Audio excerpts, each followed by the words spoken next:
Assalamualaikum warahmatullahi wabarakatuh.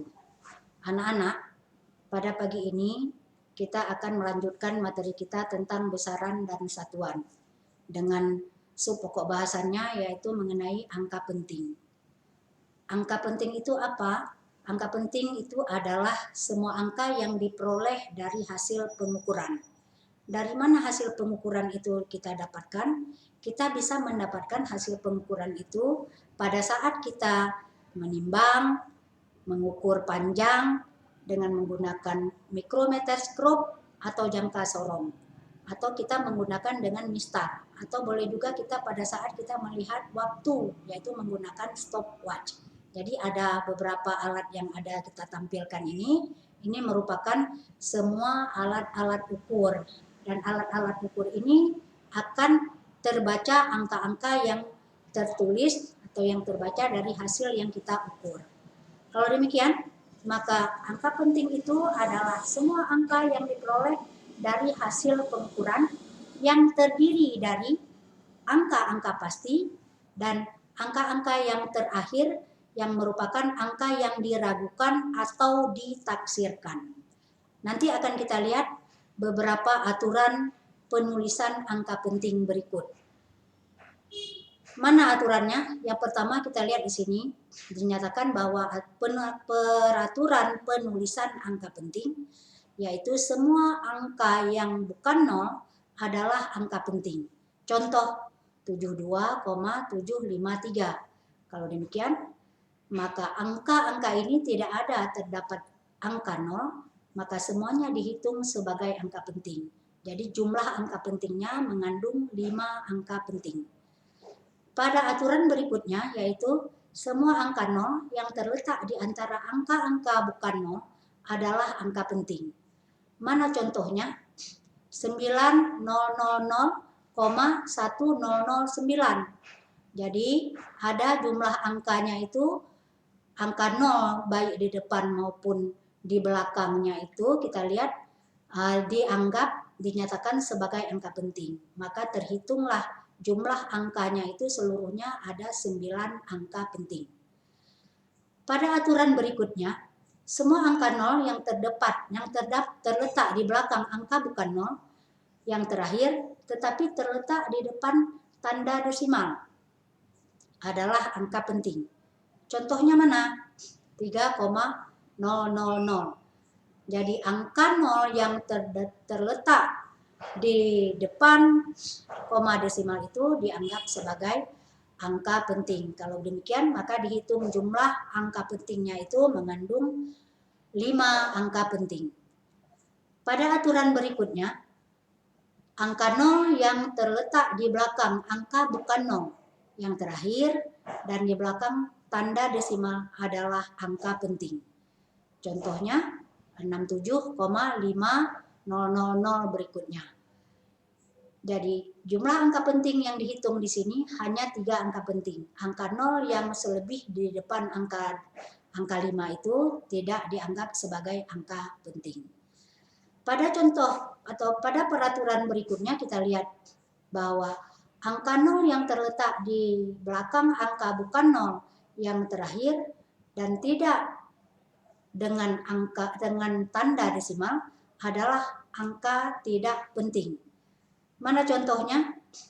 Kita melihat bahwa 47000 itu seluruhnya dinyatakan sebagai angka penting. Jadi ada jumlah angka pentingnya adalah 7 angka. Dan pada peraturan berikutnya dinyatakan sebagai angka 0 yang terletak di depan angka bukan 0 yang pertama adalah angka tidak penting. Contohnya mana? 0,0000789. Jadi angka 0 baik di depan maupun di belakang tanda desimal itu tidak dianggap angka penting. Jadi yang dihitung angka penting hanya 3 angka penting yaitu 789. Jadi dihitung hanya mengandung 3 angka penting.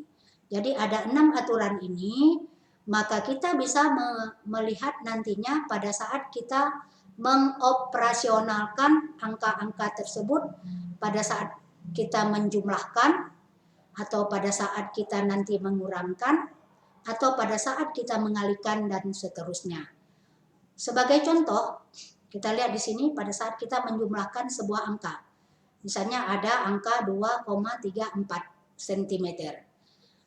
Ini angka 2, angka 3, dan 4 itu seluruhnya itu tidak ada angka 0, maka jumlahnya itu dihitung 3 angka penting. Berikutnya angka berikutnya 0,345. 0 di belakang koma desimal itu dikatakan pada peraturannya itu bukan angka penting, maka yang di depan desimal itu 345 dihitung hanya mengandung 3 angka penting. Maka pada saat kita nanti menjumlahkan ini, sedapat mungkin hasil akhir yang harus kita peroleh itu nanti harus kita tulis sesuai dengan jumlah angka penting dari hasil penjumlahan itu dengan jumlah angka penting yang paling sedikit. Kebetulan pada angka ini mengandung kedua-duanya itu 3 angka penting. Sementara pada saat kita menjumlahkan, kita mendapatkan nilainya 2,685. Ada 4 angka penting. Maka angka terakhir itu dibulatkan atau dianggap sebagai angka taksiran, maka yang ditulis hanya 3 angka penting, yaitu 2,68. Yang terakhirnya itu tidak diambil lagi. Pada contoh berikutnya, misalnya pada saat pengurangan, kita bisa melihat ada angka pertama mengandung 4 angka penting, angka kedua mengandung 5 angka penting. Maka jumlah akhirnya itu harus kita dapatkan juga harus dengan jumlah angka penting yang paling sedikit. Ada 4 angka penting, ada 5 angka penting. Nilai akhirnya itu harus kita tulis harus 4 angka penting.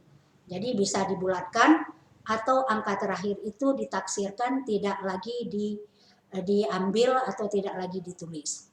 Pada contoh berikutnya bisa juga kita lihat seperti pada perkalian. Misalnya kita lihat pada perkalian bilangan pertama itu mengandung 4 angka penting. Pada perkalian kedua itu hanya mengandung 2 angka penting. Maka jumlah angka penting yang kita ambil nantinya pada hasil perkalian tersebut yang ditulis hanya 2 angka penting. Pada saat kita mengalihkan, kita lihat bahwa jumlah angka pentingnya ini banyak, ada 6 angka penting, tapi yang ditulis hanya 2 angka penting. Kenapa? Karena jumlah angka penting dari hasil perkalian itu yang paling sedikit mengandung 2 angka penting. Jadi saya rasa pada contoh ini sudah bisa dipahami, baik pada angka pembagian juga demikian. Ini kita lihat angka pertama ada mengandung 4 angka penting, angka kedua ada mengandung 3 angka penting, maka nilai akhir itu harus ditulis hanya 3 angka penting. Nolnya itu nggak bisa dihilangkan, tetapi tidak dihitung sebagai angka penting mengikuti aturan dari penulisan yang tadi 0 di belakang desimal tidak dinyatakan sebagai angka penting. Jadi ini beberapa contoh dari hasil perhitungan kita mengoperasionalkan angka-angka penting berikut. Jadi untuk ini ada tadi kita mendapatkan beberapa pembulatan angka. Untuk pembulatan angka juga ini punya peraturan.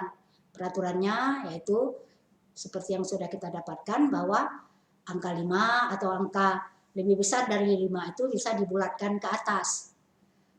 Pada aturan berikutnya juga bisa kita lihat angka yang kurang dari 5 itu bisa dihilangkan. Pada peraturan berikutnya ada angka yang tepat sama dengan angka 5. Maka bisa dibulatkan ke atas atau sebelumnya itu kita lihat bisa dibulatkan ke bawah sesuai dengan bagaimana angka-angka itu kita bisa melihatnya. Seperti contoh-contoh berikut. Ini ada 24,46 itu dibulatkan menjadi 24,5 dan seterusnya kita lihat ada yang tidak dibulatkan misalnya 24,445 itu hanya diambil juga 3 angka kalau permintaannya hanya 3 angka penting yang diminta. Tetapi seandainya lebih kita akan bisa melihat sesuai dengan bagaimana permintaan angka atau sesuai dengan aturan yang kita operasional angka tadi. Berikutnya ini maka akan kita lihatlah sebuah rumusan yang bisa kita tulis dari hasil bagaimana kita menuliskan atau mendapatkan perhitungan angka penting, misalnya dalam penulisan notasi ilmiah atau dalam bilangan eksponen. Penulisan notasi ilmiah ini dihitung sebagai angka-angka penting dengan rumus berikut. Misalnya rumusnya A kali 10 pangkat X. Jadi A itu merupakan angka penting, di mana A itu lebih besar dari 1 dan kecil daripada 10. Sedangkan X itu merupakan bilangan bulat atau bilangan positif atau bilangan negatif sebagai bilangan eksponen atau bilangan berpangkat. Contohnya kita lihat begini. Massa bumi 5,98 kali 10 pangkat 24. Jadi yang dihitung angka penting hanya 3 angka, yaitu 5,98. Bilangan eksponen atau perkalian bilangan ini tidak dihitung sebagai angka penting lagi. Atau pada contoh yang kedua, misalnya ada 0,000435, maka yang dihitung angka pentingnya itu hanya 3 angka. 0 baik di depan desimal maupun di belakang desimal itu tidak dihitung sebagai angka penting. Saya rasa anak-anak sudah paham semuanya itu. Jika nantinya ada permasalahan, maka bisa dipertanyakan pada pertemuan kita selanjutnya. Terima kasih. Assalamualaikum warahmatullahi wabarakatuh.